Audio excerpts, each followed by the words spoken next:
Okay.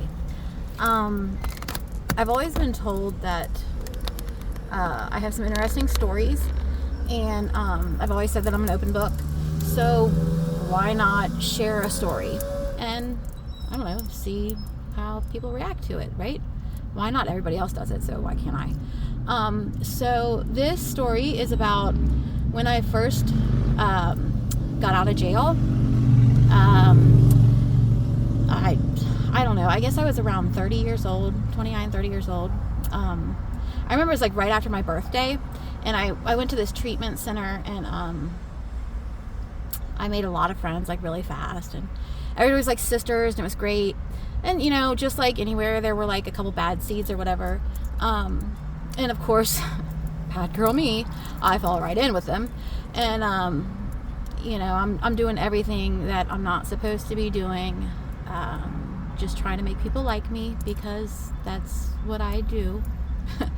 And it totally backfired, and it went all the way to the point where I was on the run from Kentucky again. So what did I do? I went to Ohio, lied to everybody, and said, oh yeah, I completed treatment, and they released me. That's what Kentucky does, yeah, right. So I fell back into old habits, and started doing some bad things, and started using some bad things again. And it finally, for me, it just, I don't know why, I don't know how, but it got to the point where I said, I don't know what to do. Like, I'm in my own head. I don't know what to do. And I'm driving around, just trying to figure out what do I do? You know, I'm a felon on the run from Kentucky. Like, what am I doing with my life? And, it was on a Sunday morning, and there was this church. So I stop at this church, and, I go in this church, and I sit in the back row, and, I just start crying, and I'm just like, God, save me. God, stop me, because I can't stop myself. I can't. Stop me. And God, he stopped me. 4 days later, I was at a club downtown, and a huge fight broke out in this club. And so me and my people were trying to, you know, get out. There's like cops everywhere, and the people that were in the fight, they scream. I hear somebody scream, white girls got warrants, white girls got warrants. And let me tell you, don't be the only white girl when you hear those words. Because yeah, they grabbed me, they ran me, and they arrested me. Yeah, found out while I was locked up, well, a few days after being locked up, found out I was pregnant with my beautiful 11-year-old daughter named Ariana.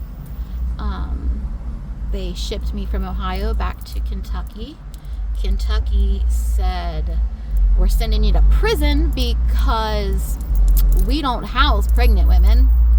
And then so I go all the way to Pee Wee Valley, and Pee Wee Valley, you know, out in the middle of nowhere. And I'm sitting there thinking, well, maybe I'll get probation again. Maybe they'll let me out, right? Because I'm just sitting there on a probation violation. And they hand me the paperwork. No, you're violated. You're doing your 3 years. So I'm in prison, pregnant, being told I have 3 years to serve. I make parole. They tell me, look, all you got to do is complete this substance abuse program inside the prison, and then you'll be paroled out. And I was like, bet, let's make that happen. Unfortunately, though, I was told that it was going to take, so the SAP program is what they call it, substance abuse program. That was a 6-month program, okay? And at this point, I was far enough along that I was not going to be paroled out before I gave birth to Ariana. So, what happens when you give birth in prison? Well, I'm going to tell you, at least in Pewee Valley, I know what they do. They have a program down there in Pewee Valley. They have an agreement with a group of Amish people somewhere that live somewhere in the middle of Kentucky. And these Amish people, they take these prisoners' babies and raise them until such a time that the mom can get out and take their baby back. And this was horrifying to me. Like, I'm going to be chained to a bed in Louisville, Kentucky with nobody I know, giving birth to my child, and then handing my child off to a stranger and being shipped back to prison. I mean, it was only going to be for a couple of months. Like, Ariana wasn't going to remember that, but I'm going to remember that. So, it was a lot to have to process, obviously. And I started praying again. I said, okay, God, you stopped me. Okay, can you get me out now? Like, joke's gone on long enough, right? And God does some pretty crazy things. So while I'm in the substance abuse program, and I've got it's January. My due date was January 30th. Around January 12th, January 14th, somewhere around there, I get called to the administration building in the prison, right? And so they call me to this administration pregnant, and here I am, 9 months pregnant, walking a half a mile in January to this administration building.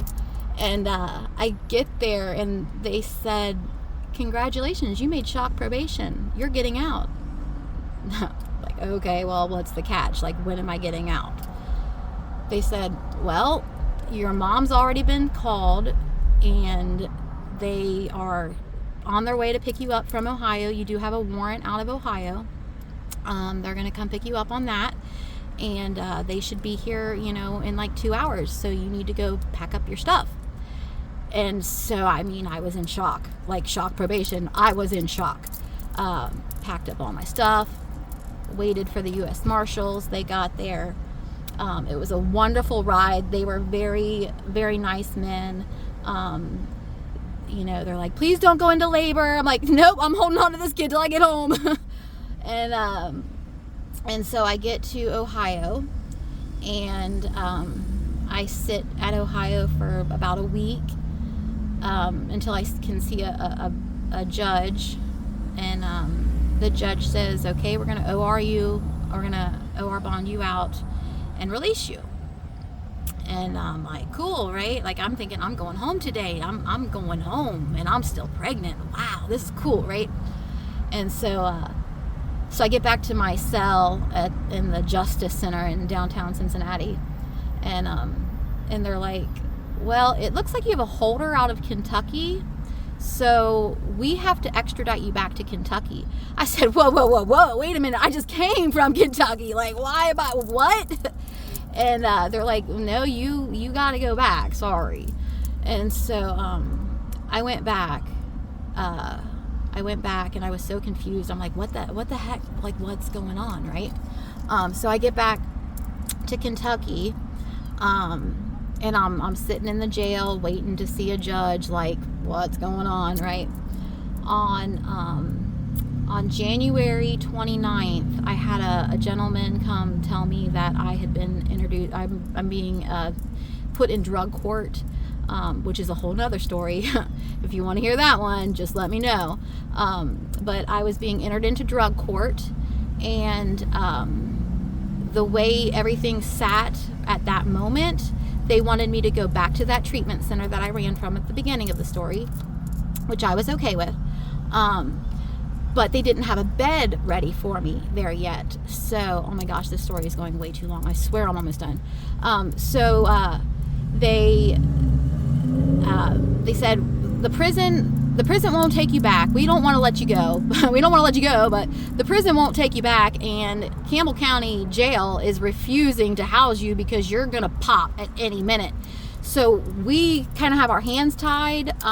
We're going to go ahead and release you to your mom and let you go back and just stay with your mom until your bed date is ready at the wrap house.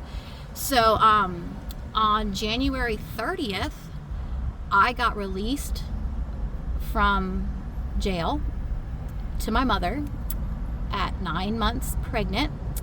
And we went to McDonald's as soon as we left the jail. I said, let's go get something to eat. I'm so hungry. Yeah, that entire pregnancy, I lost 4 pounds. And like I said, I got out on January 30th. And then on February 4th, I gave birth to a healthy 7-pound, 19-ounce baby girl. So I guess the moral of this whole long story is that God is there. He works in mysterious ways, and if you just trust him, he can do some pretty amazing things. So peace and love.